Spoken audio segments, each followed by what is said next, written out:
So welcome to our podcast Xtra. I'm Melvyn Pryor. Matthew Capper's here as well. We're down in the south of the county, Matthew. Yeah, we're down in the land of the cranes. We are indeed, and the exciting thing is I saw 2 cranes this afternoon, my first 2. We have spoken about them for years, haven't we? I mean, I used to come on your radio programme regularly, and you'd always ask for an update on the crane. So I'm really delighted that actually today you've managed to see one. Absolutely amazing. And it's in an area that we're talking about today that's a new project, but it's sort of got a couple of already established areas either side. Yes, so we have our Willow Tree Fen Nature Reserve, which is the one that we talk about where the cranes are breeding. Close by, we've got a place called Bourne Fen, which is a wonderful little relic of natural fen habitat. And then there's this new chunk of land right between the two. It's going to be an amazing place for wildlife, but actually it's going to deliver a huge amount of other things as well. And that's what today's been all about, is coming down and finding out a bit more. Yeah, partnerships very much involved with this whole project, really. But, you know, we're talking about the wildlife side, aren't we? Yes, and the partnership side, as you say, is really, really important. We've had people funding this project to make it happen, and people who are looking to invest in some of the outcomes that we're going to try and deliver. I'm not going to give anything away because hopefully you'll find out a little bit more through some of the conversations. But it's incredibly exciting, and it's got really good potential to deliver both for wildlife and for people. Yeah, we've been out on the fen, and I caught up with Tammy. We're at Bourne North Fen in the Fens, where I'm from. We're on the confluence of the River Bourne, dropping into the River Glen. Across the River Glen we have Willow Tree Fen. Upstream from here we have Bourne Fen. Exciting times. We've just seen a couple of cranes go over. This is a really great area, isn't it? It certainly is. We're bringing nature back. But on Bourne North Fen, what we're trying to achieve is not just for nature, it's for people. So we want to deliver multiple benefits on this site: flood risk management, carbon capture and sequestration, water quality polishing, you name it. We'll be able to support the farming community by doing this, support the local community by taking in water in spate events. This will be a site that could see the recreation of wetlands across the fen on a large scale, because economically it will prove to be a winner. And this is an area you've been involved with for quite a while, isn't it? Yeah, so we bought this farm, first approached the farmer about this land in 2017, the lovely Richardson family. We finally secured the funds from the wonderful Biffa Award, which then the third party contributor was the excellent Anglian Water, and of course our own membership helped match fund, and that secured this site back in 2021 or 22. I'm getting old, Melvyn, I can't remember. But you do need to work with other people to make a project like this work, don't you? We certainly do. So we're working with Black Sluice Internal Drainage Board. It'll help us do all the capital works. We're working with the Environment Agency because of flood risk, Anglian Water because of public water supply and water quality. They're just 3 of the big hitters. Obviously, we're working with Natural England's peat team because they have given us Nature for Climate peatland restoration grant money. So that'll pay for all the capital works now on site. Yeah, it is important. Let's bring in Mark Tarttelin here because you're project managing all of this. What I'm amazed with, you were just showing an example here as to how much land we've actually lost over the years. It's quite incredible, isn't it? Yeah, we've lost 14 feet on this site. 14 feet? 14 feet. Historically, Pode Hole was delivered not too far from here, and Wheeler in his drainage of the North Lincolnshire Fens talked about, you know, the 14 feet of peat, and we're in this deep peat area close to Deeping Fen as well. So that land has settled from drainage down to where we are now. So that puts us close to sea level now. So when you get a high tide, you could be 4 or even 5 metres below a spring high tide in this area. So drainage takes some doing, and all the water from this area going to the north is pump drained, and it costs money in terms of doing that. So But we're talking generally about the fens, about draining the fens. But in this example, we're wanting to keep some water, aren't we? Absolutely, yeah. And what we're doing here is we're going to harvest the water that comes this way, and it's kind of like a crop. First and foremost for the Wildlife Trust, we're going to create a wetland, and that will give those benefits for crane and other birds, certainly for the plants and vertebrates that we've lost. We've probably lost 100 species in Lincolnshire since the original drainage, and we lost 99.9% of the fen. So it's a real challenge to get it back to a sustainable position. But working in collaboration with all these different interests means that we can develop this area and get that wildlife benefit, but we get other benefits. The soil alone on this site over the last 12 months or so, we've lost nearly 15,000 cubic metres of soil through oxidisation. That's equivalent to about 5,000 tonnes of carbon, or close to 100 people's footprint. And we've done nothing on this site over this last year, so it just shows you the change in the landscape.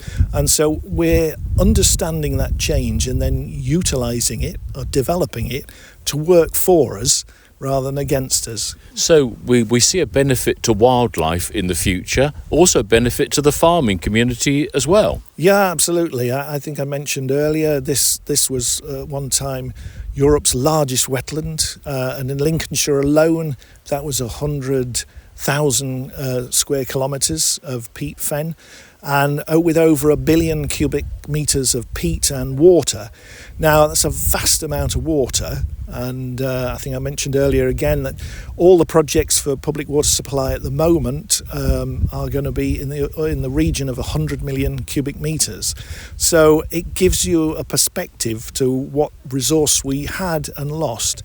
So it's not about reflooding the fens, but it's about capturing that process to benefit all parties. So this could lead to additional irrigation for potatoes, other crops locally. It could lead to more water for public water supply, or it can go back in the environment in a controlled way, so it's not flooding, but it's improving that flow for all the local rivers and drains. This would look very different, wouldn't it, in a few years' time? Yeah, absolutely. It'll be about 40 hectares of reed bed and wet grassland area, but we'll be utilising that habitat in a number of ways. We'll still have grazing on site, but we might harvest the reed, and we might be using the reed to polish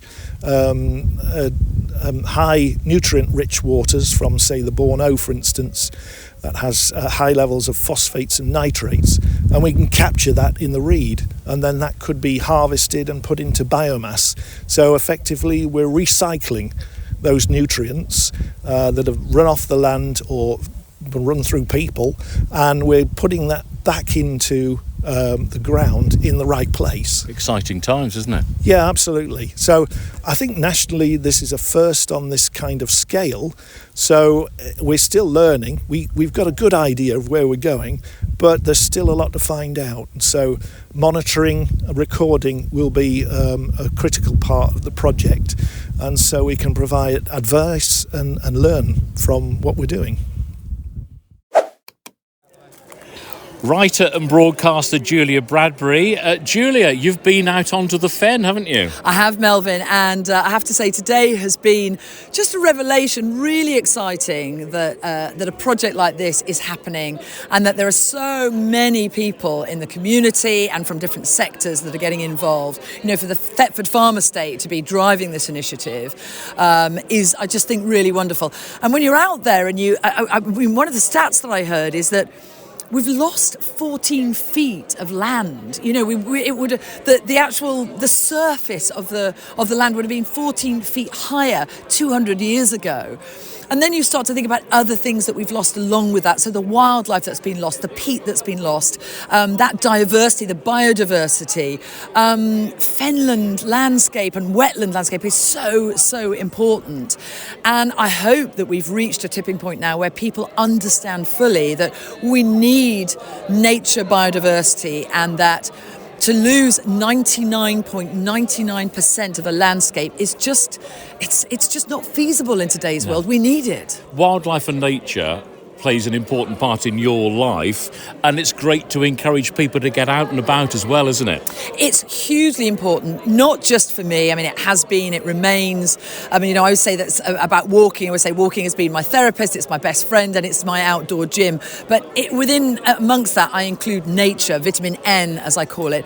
What we now know, and this is how we've evolved, is that nature is what we all need. We need it for our mental health. We need it for our physical health. There's so many studies now that are coming out saying time spent outside, helps you think better. It helps you feel better emotionally. And we know, as I said, that there are these physical benefits as well. This is just a non-negotiable for humans. I think a lot of us got the benefit of that, ironically, during the pandemic, where we were getting out because it's all we could do. Yeah, I think there are a couple of interesting things. There's obviously there's been a terrible downward impact post-COVID on people's health and mental health. But a couple of interesting stats that came out is that people began walking more, and a lot of people stuck with that. So it's a habit. A daily walk has become part of their life, which obviously I approve. And the other thing, I think it's something like between 2 or 3 million people are still gardening as a result of the pandemic as well. So really nice that people have connected with nature and continue to do so. The lovely thing about this project is it's bringing lots of partners together, though, and that's key as well, isn't it? It really is. I mean, again, when you're looking at your health and you're looking at planetary health, one of the things that is often mentioned is community. We as individuals don't survive very well on our own. We die of loneliness. We need a community. We need what's called social fitness. And it's the same in the business community and the environmental community. We need to work together, and we need to cooperate, and we need to understand one another's points of view and really try and perhaps be a little bit malleable and understand, okay, well, you need that and I need that. Where do we meet in the middle? And that, again, is why this project is such a great example of one of the happening. key things is it's going to help the farming community because it'll be providing water. We've got the wildlife side with the Lincolnshire Wildlife Trust as well. Yes, and both of those things. What I love about the water aspect is that it's providing a stable supply of water for a community. So I don't like things when they get too big and too global. You have global food chains, and then you get monopolies, and then stuff starts to happen because somebody on the other side of the world has an interest that has nothing to do with you.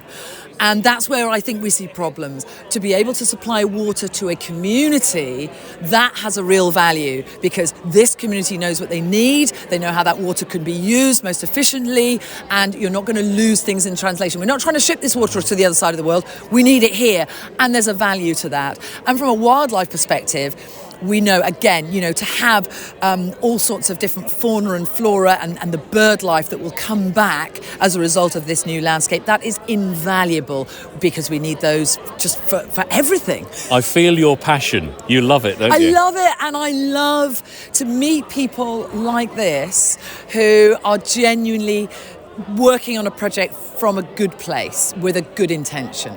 Julia, thanks for your support. Oh, it's brilliant. It's really great to be back. Thanks for the chat, Melvyn.